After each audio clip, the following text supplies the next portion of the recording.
Nós mal compreendemos o universo. Essas não são minhas palavras. São as palavras de Adam Riess, o físico que ganhou o Prêmio Nobel por descobrir que o universo está se expandindo cada vez mais rápido.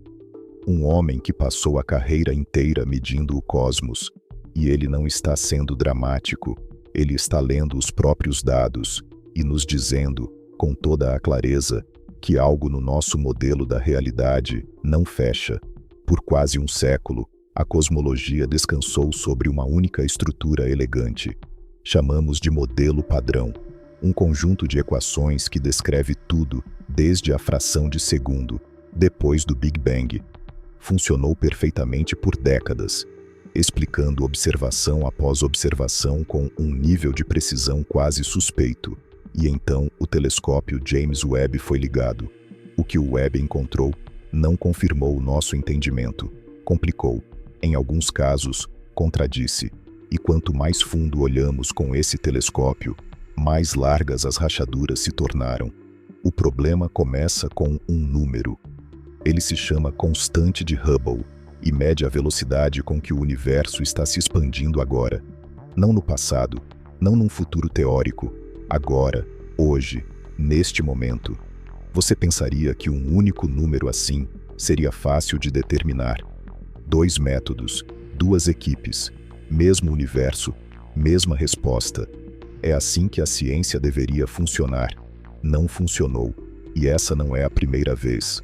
A constante de Hubble vem causando discussões desde os anos 1920, quando o próprio Edwin Hubble a calculou pela primeira vez. Sua estimativa original era tão imprecisa que fazia o universo parecer mais jovem do que a Terra. Por décadas depois disso, 2 campos de astrônomos brigaram amargamente sobre se o valor verdadeiro estava mais próximo de 50 ou de 100. Uma discordância tão intensa que dividiu o campo ao meio. No início dos anos 2000, o número finalmente convergiu. Todos concordavam que estava em torno de 70, mais ou menos. A guerra tinha acabado. O problema de medição estava resolvido. Só que não estava. Porque à medida que os instrumentos ficaram mais precisos, uma nova divisão emergiu. Menor do que a antiga, mas muito mais teimosa. O primeiro método olha para trás, muito para trás. O satélite Planck, da Agência Espacial Europeia, passou cerca de 4 anos e meio mapeando o fundo cósmico de micro-ondas, o brilho residual da radiação, de quando o universo tinha aproximadamente 380 mil anos. A partir desse mapa, os físicos extraíram as condições do universo primitivo, jogaram no modelo padrão e rodaram as equações para frente quase 14 bilhões de anos, para prever com que velocidade o universo deveria estar se expandindo hoje. A resposta foi cerca de 67 km por segundo por megaparsec. 1 megaparsec, por sinal, equivale a 3,26 milhões de anos-luz. Então, para cada 3,26 milhões de anos-luz que você olha para fora, as galáxias se afastam de nós 67 km por segundo mais rápido. Número limpo, margem de erro mínima, nível de confiança altíssimo. O segundo método é mais direto. Em vez de modelar o passado e projetar para frente, ele mede o presente. Adam Riess e sua equipe, chamada SH0-ES, usam uma técnica conhecida como escada de distâncias cósmicas. Eles começam medindo a distância até estrelas pulsantes próximas chamadas variáveis cefeidas. Estrelas cujo brilho varia numa taxa diretamente ligada à luminosidade real delas. Meça o pulso, calcule o brilho verdadeiro, compare com o brilho aparente visto da Terra, e você tem uma distância.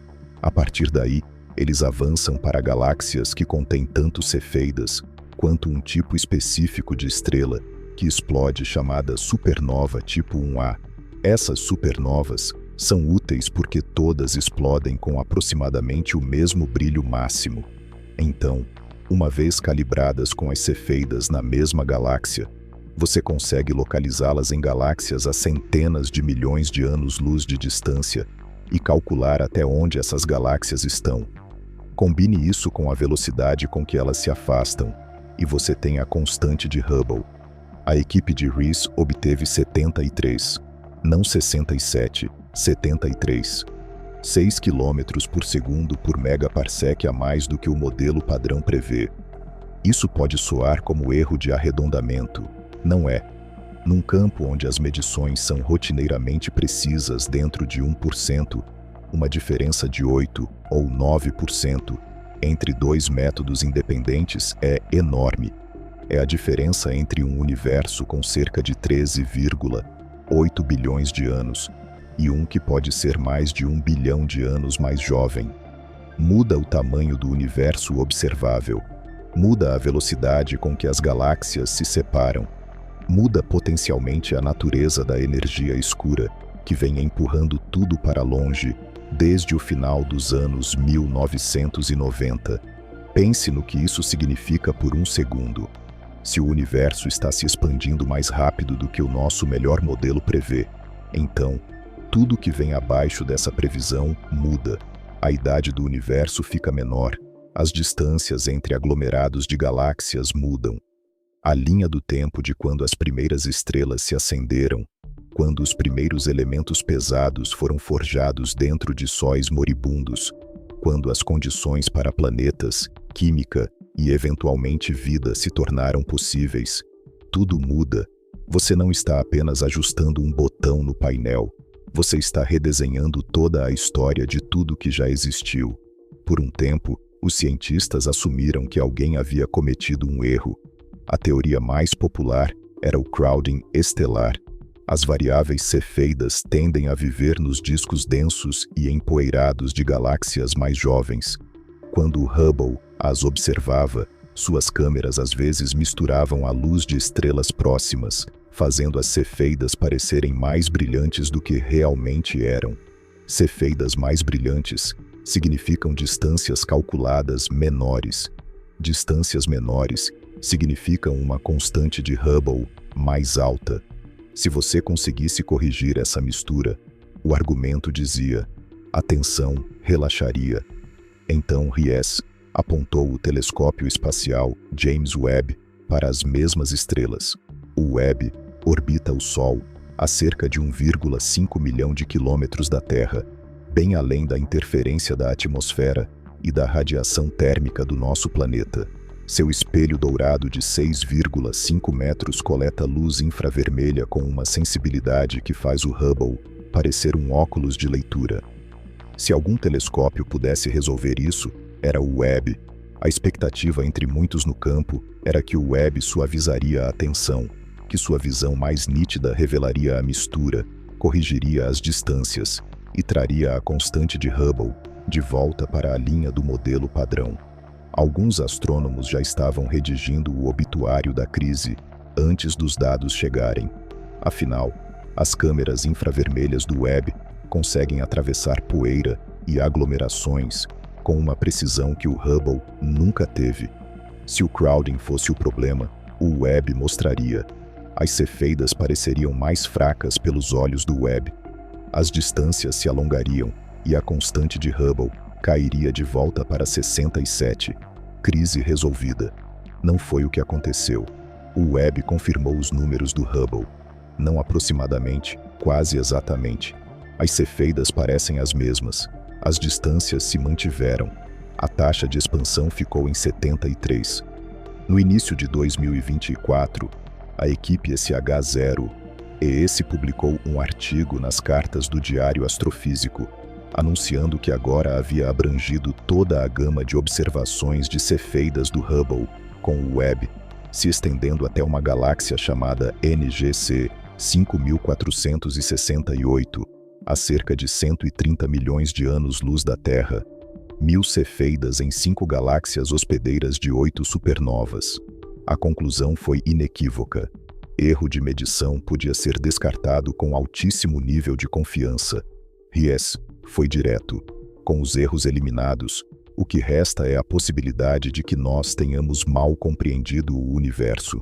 Em 2019, numa conferência no Instituto Kavli para Física Teórica na Califórnia, Rees perguntou a David Gross outro laureado com o Nobel em Física de Partículas, se o campo deveria começar a chamar essa discrepância de problema.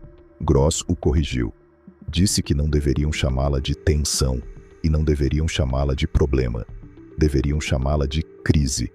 Em dezembro de 2024, a crise havia se aprofundado. A equipe de Rees publicou o maior estudo com o Webb até então, usando dados coletados nos primeiros 2 anos de operação do telescópio. Eles empregaram 3 métodos separados para medir distâncias a galáxias hospedeiras de supernovas, cruzando cefeidas com estrelas carbono-ricas e uma técnica chamada ponta do ramo das gigantes vermelhas. Os 3 métodos concordaram com as medições originais do Hubble. Os 3 apontavam para um universo se expandindo mais rápido do que o modelo padrão permite. Então, ou o modelo está errado, ou algo está escondido dentro da física que ainda não contabilizamos. Nem todos concordam que a tensão é real. O Andy Friedman, astrônoma da Universidade de Chicago, passou anos construindo uma escada de distâncias independente que depende menos das cefeidas. Sua equipe usa tipos adicionais de estrelas, gigantes vermelhas, e uma classe chamada estrelas JAGB, encontradas em regiões menos aglomeradas de galáxias e menos afetadas por poeira e mistura. Quando ela submeteu sua própria análise com o Webb, em agosto de 2024, seus 3 métodos deram respostas diferentes. Os métodos das gigantes vermelhas e das JAGB chegaram perto de 68 a 70, consistente com o modelo padrão. Sua medição por cefeidas veio mais alta, perto de 72, mas com incertezas maiores. Seu resultado combinado geral foi cerca de 70, sentado numa espécie de terra de ninguém entre os 2 campos. Saul Perlmutter, cosmólogo laureado com o Nobel da UC Berkeley, que revisou os dados de Friedman antes de serem divulgados, notou que os resultados sugerem que pode haver uma tensão dentro das próprias medições, baseadas em estrelas, antes mesmo de compará-las ao fundo cósmico de micro-ondas. Esse é um tipo diferente de problema. Significa que a escada de distâncias, a ferramenta em que os astrônomos confiaram por um século para mapear o universo próximo, pode ter questões não resolvidas em sua fundação que nenhum telescópio isolado consegue corrigir. Rees rebateu. Ele argumentou que a equipe de Friedman usou um subconjunto pequeno e potencialmente não representativo de supernovas em sua análise, o que poderia enviesar os resultados para baixo.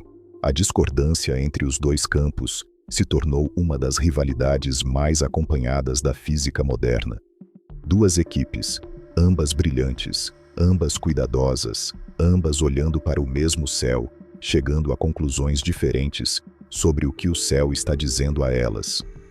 Uma possibilidade que continua emergindo é chamada de energia escura primitiva, uma explosão hipotética de expansão extra que ocorreu nos primeiros centenas de milhares de anos após o Big Bang, e então desapareceu.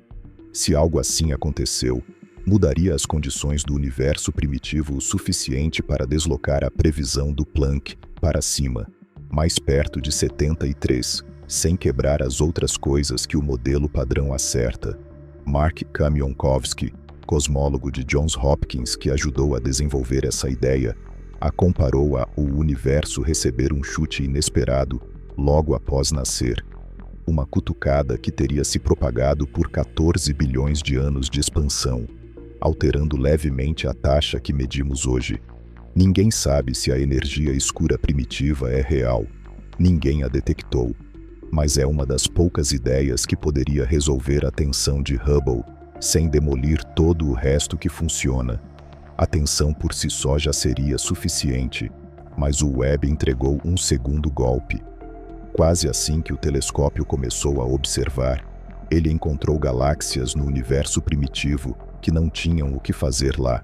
Não galáxias pequenas, fracas, infantis, que é o que o modelo padrão previa nessas distâncias. Galáxias massivas. Galáxias vistas como existiam apenas 500 a 700 milhões de anos após o Big Bang. algumas rivalizando com a Via Láctea em massa.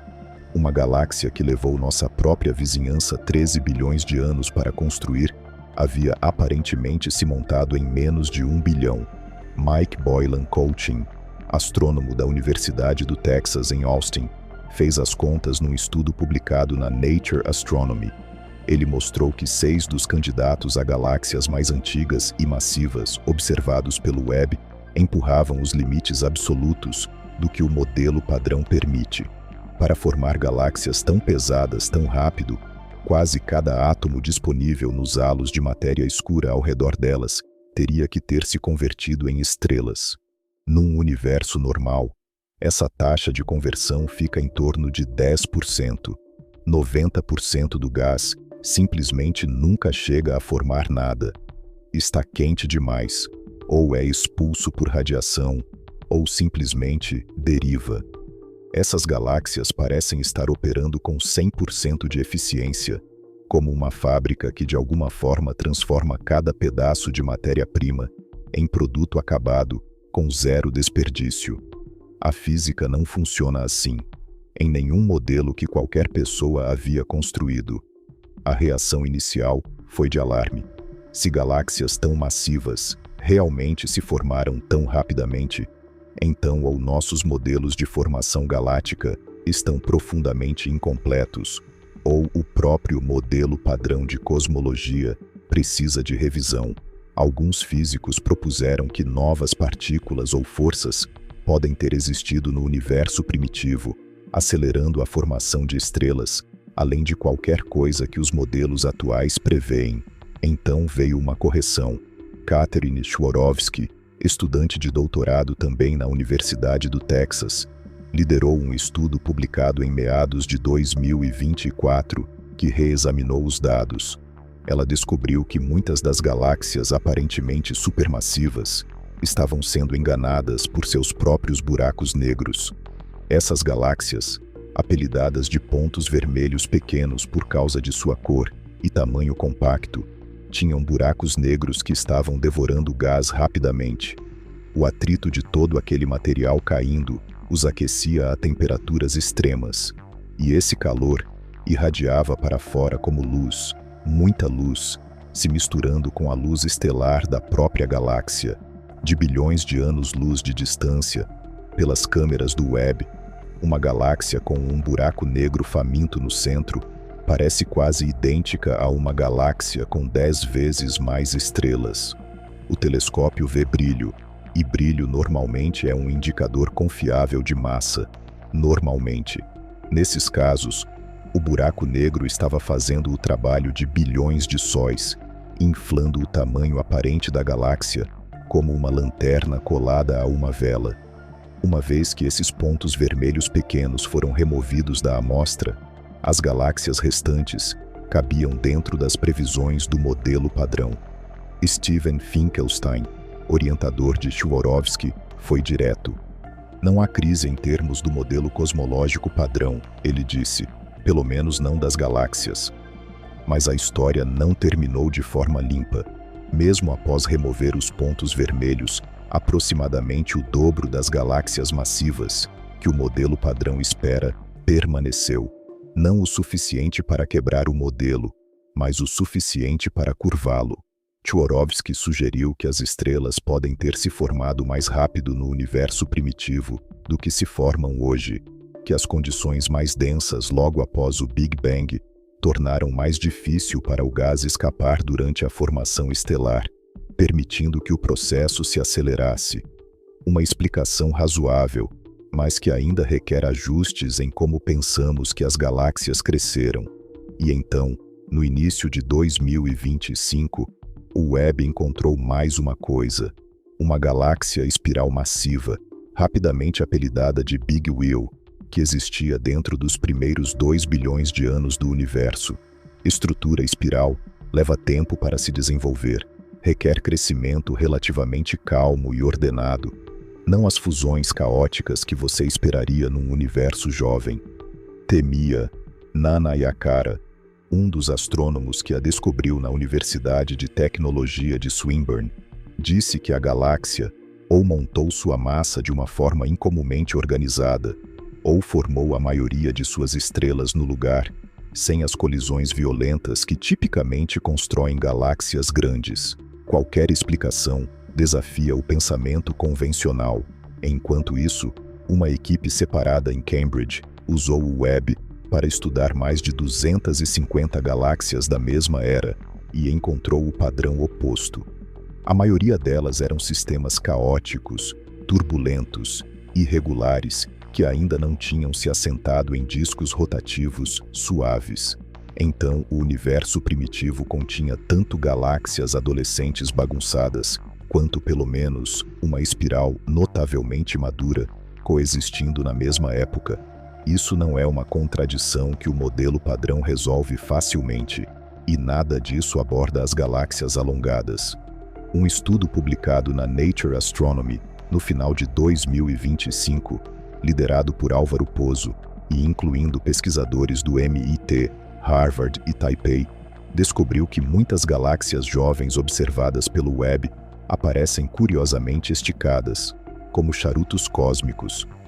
Essas formas prolatas não correspondem às previsões do modelo de matéria escura fria, que é a espinha dorsal da cosmologia padrão. Elas correspondem, no entanto, às previsões de modelos alternativos, matéria escura quente e matéria escura ondulatória, nos quais os filamentos da estrutura em grande escala do universo são mais suaves, permitindo que gás e estrelas fluam ao longo deles em correntes alongadas. Essa distinção importa mais do que parece. A matéria escura fria não é apenas um ingrediente no modelo padrão, é o andaime. Ela determina onde as galáxias se formam, como elas se agrupam, como é a estrutura em grande escala do universo nas maiores escalas. Se as partículas de matéria escura forem mais leves, ou se comportarem de forma diferente do que o modelo frio assume, as ondulações dessa mudança se propagariam através de quase todas as previsões que a cosmologia faz. Mudaria a massa dos aglomerados de galáxias. Mudaria a distribuição esperada de galáxias anãs ao redor de galáxias maiores, uma distribuição que já tem sido fonte de tensão por anos. Mudaria como o lensing gravitacional curva a luz ao redor de objetos massivos. Você não pode trocar a fundação de um edifício e esperar que as paredes fiquem onde estão. Então, onde isso nos deixa? O modelo padrão não está morto, nem perto disso. Ele ainda explica o fundo cósmico de micro-ondas com precisão extraordinária. Ele previu as abundâncias de hidrogênio e hélio no universo. Ele explica o agrupamento de galáxias ao longo de bilhões de anos-luz. Nenhum modelo concorrente consegue igualar seu histórico, mas ele está desenvolvendo fraturas que não estavam lá uma década atrás. A tensão de Hubble se recusa a desaparecer. O universo primitivo está produzindo galáxias que são maiores, mais estruturadas e mais estranhas do que o esperado. A natureza da matéria escura, que compõe cerca de 27% de tudo que existe, pode não ser o que temos modelado pelos últimos 25 anos.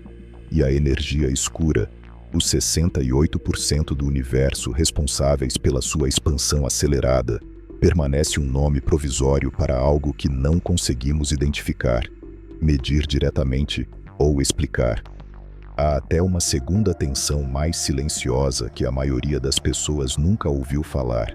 É chamada de tensão S8 e diz respeito a quão irregular o universo é. O modelo padrão prevê certa quantidade de agrupamento na distribuição da matéria pelo espaço. Quando os astrônomos medem esse agrupamento diretamente, eles consistentemente encontram um pouco menos do que o modelo espera. Adam Riess a chamou de irmã mais nova da tensão de Hubble. Menos dramática, mas vale observar. Se ambas as tensões se provarem reais, podem ser sintomas do mesmo problema subjacente, duas rachaduras na mesma parede. Adam Riess colocou com cuidado em dezembro de 2024, como costuma fazer, a discrepância entre a taxa de expansão observada e as previsões do modelo padrão sugere que nossa compreensão do universo pode estar incompleta. Dois telescópios principais da NASA agora confirmam as descobertas um do outro. Temos que levar esse problema a sério. O que é notável neste momento da cosmologia é que a ansiedade é produtiva. Ninguém está entrando em pânico. O humor predominante é mais parecido com a sensação que você tem quando esteve montando um quebra-cabeça por anos, confiante de que tinha a imagem certa, e então encontra uma peça que não se encaixa em lugar nenhum. Isso não significa que o quebra-cabeça está errado. Significa que a imagem na caixa pode não ser a imagem completa. Novos instrumentos estão chegando. O telescópio espacial Nancy Grace Roman, da NASA, vai conduzir levantamentos de campo amplo, projetados especificamente para estudar a energia escura. A missão Euclide da Agência Espacial Europeia já está mapeando a geometria do universo numa escala que nenhum telescópio tentou antes. Futuras divulgações de dados do telescópio espacial Gaia vão permitir que astrônomos calibrem distâncias de cefeidas com precisão geométrica, removendo outra fonte potencial de erro. E o telescópio de cosmologia do Atacama já produziu o mapa mais detalhado, feito em terra do fundo cósmico de micro-ondas, já feito, empurrando levemente a estimativa do Planck para cima, mas não o suficiente para fechar a diferença. Estamos vivendo dentro de uma pergunta. O universo mais precisamente medido da história está nos dizendo duas coisas diferentes ao mesmo tempo, e ambas parecem estar corretas. Algo no espaço entre o início e agora, naqueles 14 bilhões de anos que nunca observamos diretamente, está fazendo algo que não compreendemos, algum ingrediente que não identificamos, algum processo que não modelamos, alguma propriedade do espaço-tempo que não imaginamos.